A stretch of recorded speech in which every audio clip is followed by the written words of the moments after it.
Dos nefastos líderes de guerra de Vladimir Putin están intentando derrocarlo y un tercero está pidiendo pista.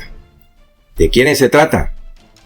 Los dos nefastos líderes militares, apoyados en el poder que les ha dado el líder ruso, levantan su voz para erigirse como líderes militares, mientras Putin se esconde en su búnker. Pero, ¿será cierto esto? ¿Qué podría pasar a la falta de Vladimir Putin? En este informe estaremos analizando la veracidad de estas informaciones e igualmente responderemos al por qué los altos mandos militares rusos han perdido su jerarquía como altos oficiales, sin que se les permita defenderse y sin que se les respete. Todo esto y mucho más te lo cuento en lo sucesivo de este informe, así que no te lo pierdas. Te contamos lo que nadie está diciendo, por eso te invito a quedarte con nosotros hasta el final de este análisis para que saques tus propias conclusiones. Saludos cordiales a todos quienes nos ven desde los diferentes lugares del mundo y muchas gracias por esperar nuestros informes. No olviden leer mi columna de análisis sobre la situación política de Colombia en lanota-latina.com. Bien, lo que ahora se afirma es que Putin está bajo una inmensa presión, mientras sus rivales se mueven emitiendo toda clase de opiniones, poniendo por el suelo a los altos mandos militares del país y haciéndose notar como los próximos líderes del Kremlin. Pero además se afirma que lo que podría venir después de él podría ser peor, es decir, después de Putin. Conocidos por su crueldad, Ramzan Kadyrov, el líder de la República de Chechenia, y Yevgeny Prigozhin, el líder del ejército privado de mercenarios más conocido del mundo, el grupo Wagner, se han hecho propietarios de la más cruel reputación. Sus soldados son capaces de matar a una persona con grandes martillos o simplemente decapitarlos vivos. Estos son los líderes más sanguinarios de Rusia y son el matrimonio perfecto para estar al lado de Vladimir Putin.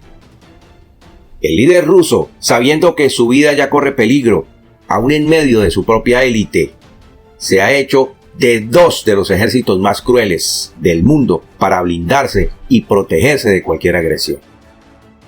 Y adicionalmente les ha dado poder para emitir acusaciones y para enfrentarse cara a cara con los altos mandos militares rusos para llamarlos ineptos y para decirles otra clase de insultos. Es por esto que se afirma que cualquiera de estos dos hombres, Kadyrov o Prigozhin, podrían asumir el liderazgo del país después de Putin o incluso derrocarlo. Putin es menos impredecible que los sucesores potenciales, dijo Ed Arnold del Royal United Services Institute, RUSI, Rusia, es lo mismo. El fracaso de Vladimir Putin en el control de Ucrania desde que ordenó su invasión en febrero lo ha colocado bajo la presión cada vez mayor con rivales que ya compiten por su posición, dijo un experto con sede en el Reino Unido. Pero Ed Arnold advirtió a quienes esperaban derrocar al presidente ruso que cualquiera que lo reemplace podría ser aún peor y probablemente adoptaría un enfoque de línea aún más dura. El investigador de RUSI habló al comienzo de un año, de este año 2023, en el que el futuro es incierto para todos los involucrados, con Ucrania golpeada implacablemente por los ataques aéreos rusos y Rusia enfrentando dificultades económicas cada vez mayores como resultado de las sanciones occidentales y obviamente de la debacle militar. Arnold advirtió al presidente de Ucrania, Volodymyr Zelensky, lo siguiente: no presione para recuperar Crimea demasiado pronto, y advirtió que cualquier movimiento para hacerlo corría el riesgo de escalar el conflicto. Si no hubiera temor a una escalada, especialmente en Occidente, creo que esto sería bastante fácil para los ucranianos, refiriéndose a la recuperación de Crimea en los próximos días. Y esa es una de las cosas que podríamos ver en 2023. Mucha más presión sobre Putin por parte de los ultranacionalistas y personas que están a su derecha para que inicie un ataque nuclear contra Ucrania. Analicemos entonces estas palabras. Cuando Putin se tomó Crimea en el 2014, consideró de inmediato que la península era completamente de Rusia y, desconociendo el derecho internacional, robando territorio que no le pertenecía. Y desde esa fecha, Rusia ha campeado a sus anchas en la región, ha establecido bases militares, ha establecido negocios, incluso negocios de Putin, ha usufructuado económicamente la península, importó rusos para que establecieran sus negocios y hasta la unió artificialmente mediante el puente de Kerch. Y la verdad es que Putin defendería este territorio a costa de lo que fuera. Es decir, que estaría dispuesto a iniciar un ataque nuclear contra Ucrania. Pero, entonces, ¿qué pasa con los ucranianos, quienes están reclamando legítimamente su territorio? A mi modo de ver, este es un paso necesario que deben dar los ucranianos. Además, porque existe un acuerdo, el de Budapest, el de 1994, que dice que Rusia no invadiría a Ucrania. La cuestión aquí es que esté o no esté Putin, la conclusión podría ser la misma, pues los líderes que están detrás de Putin dentro del Kremlin son también de línea dura y entrarían en la defensa de lo que se robaron, la península de Crimea. Y si hablamos de los supuestos golpistas Kadyrov y Prigozhin, el panorama es el mismo. Quiero dejar entonces por un momento esta fábula de que el poder podría recaer en estos dos radicales.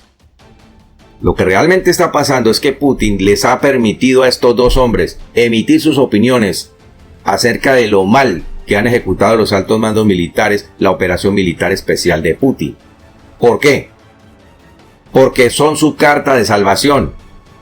Y si el líder ruso no les prohíbe que insulten o emitan terribles calificativos contra los generales del Kremlin, es porque está de acuerdo con lo que ellos dicen. Y lo hace para indicar claramente que son su respaldo. Ahora, ¿por qué los generales no salen a defenderse? Y estoy hablando de Sergei Shoigu y Valery Gerasimov. Porque no tienen respaldo, ni siquiera el respaldo de sus propias tropas. Toda el agua sucia les ha caído a estos dos generales porque Vladimir Putin no reconoce que también tiene su responsabilidad en los fracasos de la guerra, habiendo ordenado operaciones militares que fracasaron y siguen fracasando, como por ejemplo en el este de Ucrania, en Bakhmut, en este mismo momento. Entonces, no creo que Kadyrov y Prigozhin estén tramando el derrocamiento de Putin, pero lo que sí creo es que la cúpula del Kremlin lo está haciendo, están tramando derrocarlo. Ahora, ¿qué dice Ed Arnold del Royal United Services Institute? Si la situación militar empeora para Rusia sobre el terreno, habrá mucha más gente que le diga: tienes que dar un paso al frente aquí, tienes que poner todo en esto, tienes que utilizar métodos más duros, tienes que quebrantar la voluntad ucraniana de pelear. No creo que su liderazgo vaya a ninguna parte en el corto plazo, pero de ahí vendrá la presión. La presión será para que Putin haga mucho más en Ucrania de lo que se ha comprometido en este momento. Cualquier esperanza de que Putin fuera derrocado y reemplazado por un líder elegido democráticamente y amistoso con Occidente es completamente irreal, enfatizó Arnold. Bueno, esto es lo que hemos venido diciendo. Quien reemplace a Putin será de la misma línea dura y tal vez peor. Putin está blindado en su búnker y no volverá a dar la cara ni siquiera a los medios de comunicación porque teme que lo asesinen. Además, y como dijimos en el programa anterior, la vergüenza no lo va a dejar. Sobre lo que podría ocurrir a la falta de Putin. Primero, podría levantarse otro líder de entre los halcones del Kremlin, quien no sería elegido democráticamente. Eso es obvio. Segundo, habría la posibilidad de que las diferentes facciones militares se enfrenten. Es decir, chechenos contra Wagner, Wagner contra las fuerzas militares o fuerzas militares contra chechenos. Acerca del tercer líder militar que estaría pidiendo pista, podría darse de que Igor Girkin, el responsable de la toma de Crimea en 2014 y quien aboga y mucho ojo con esto, por la unión de la Federación Rusa junto a Ucrania y Bielorrusia, lidere este nuevo esfuerzo para seguir anexando territorios a la madre patria rusa. Como podemos ver, estos líderes militares y civiles, hablando también de los halcones del Kremlin, tienen el mismo pensamiento expansionista de Vladimir Putin. A la falta del líder ruso, la política de hacer grande a Rusia seguirá, porque no les basta con ser el país más grande del mundo por extensión territorial, sino que quieren más, y por eso están dispuestos a entrar en guerras y a sacrificar a sus propios soldados. Bien, con todos estos elementos que te acabo de presentar, creo que ya puedes sacar tus propias conclusiones. Y por hoy hemos terminado nuestro informe. Nos quedamos como siempre a la espera de tus comentarios. Que Dios te bendiga. Yo soy Arbey Vinasco y nos vemos en nuestro siguiente programa.